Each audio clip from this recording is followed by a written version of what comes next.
বাসার, আবু বকর সিদ্দিক, ওমর ফারুক রাদিয়াল্লাহু ওমর ফারুক, উসমান আল্লাহ গনি বলেছে, আলী কামার আল্লাহ শেরে খোদা বলেছে। এই সব মাকাম হচ্ছে আলা নবীর সামনে বসেছিল, আল্লাহ তামিল করে দিল। তাহলে তুমি আমি নবীর বিরুদ্ধে যদি সাল্লাহ পরিমাণ কথা বলি কি হবে? এই উম্মত উম্মতিরা হযরতে আর রাসূল পাক সাল্লাল্লাহু আলাইহি ওয়াসাল্লাম এত বড় মাকাম দিয়েছে।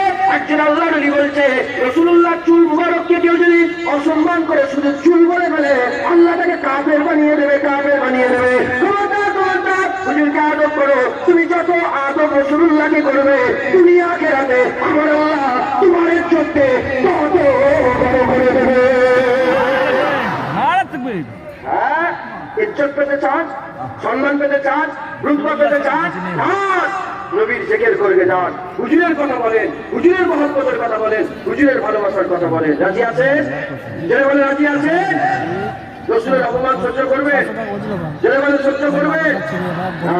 প্রতিবাদ করে, প্রতিবাদ করে।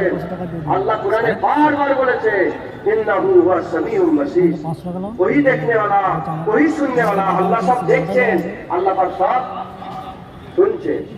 হ্যাঁ, আল্লাহ কাকে হাবিব বলেছে?